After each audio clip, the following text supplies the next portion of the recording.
Бажаю здоров'я, шановні українці. Сьогодні був довгий день, багато подій. Перше нарада по переговорах, передусім наша координація з Америкою. Ми щодня в контактах з представниками президента Трампа. Це важливо. На зустрічі в Вашингтоні ми говорили про те, як можна створити нові обставини, щоб була реальна дипломатія. Ми стараємось все це реалізувати. Буданов, Умєров, Арахамія, Кислиця доповідали кожен по своїх елементах переговорного треку, де ми знаходимося у перемовинах і що відбувається в Москві зі ставленням до перемовин. Ми будемо готові до всіх форматів зустрічі. Розраховуємо, що зараз в серпні Вітков і Кушнер будуть активними. Триває робота із іншими партнерами, зокрема в країнах Затоки, які можуть підтримати наші дипломатичні зусилля, наші безпекові потреби. Зараз, поки не публічно, без деталей, не можемо все ми озвучувати. Ми будемо вдячними нашим партнерам за результат.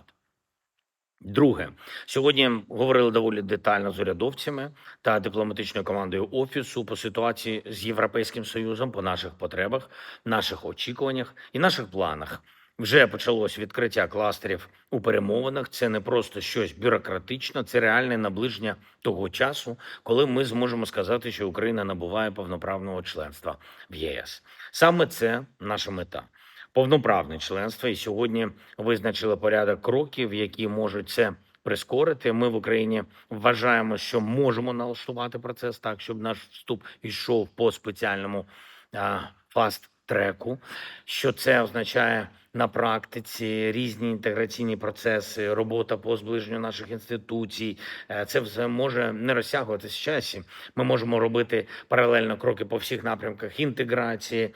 Я розраховую саме на таку програму пришвидшеного вступу, яка має бути частиною програми дій уряду. Прем'єр-міністр, профільний віце-прем'єр Ченцов це вже готують. В серпні мають представити всі ці деталі. Для України вступ в ЄС, так само для ЄС вступ України – це не тільки про політику та економіку, і не тільки про соціальні питання, але і про безпеку, передусім про безпеку. Ми всі хочемо зберегти євроатлантичну єдність. Найкраще спрацює на її збереження. Здатність Європи буде більш самостійною та більш сильною. Це вже називають європеїзацією безпеки всередині цього альянсу, всередині євроатлантичної спільноти.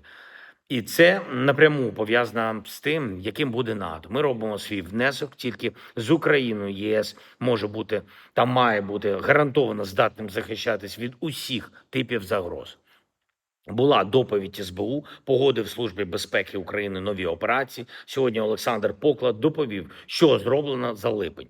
Визначили пріоритети на серпень, вдячний СБУ за сильні позиції. Сьогодні є вже звіт Міністерства оборони по ураженню росіян за липень на фронті. Саме Альфа Служби безпеки України топ-1 по ураженнях. Найбільше вдалося. Просто молодці. І загалом за цей липень на фронті всіма нашими підрозділами було знищено 30 272 росіянина, саме безпілотниками. Це ліквідовані і важко поранені. І це тільки те, що має чітке відео підтвердження. Тобто тенденція на фронті незмінна. Росіяни щомісяця втрачають близько 30 тисяч військових. Буде у нашої армії всіх підрозділів Сил оборони і безпеки України ще більше дронів. Я дякую всім, хто захищає Україну і наших людей, усім, хто допомагає нам із ракетами ППО. Це перший пріоритет ППО. Важливо, щоб партнери чули Україну, знали, що кожен пакет для нашої протиповітряної оборони реально захищає життя людей. Слава Україні!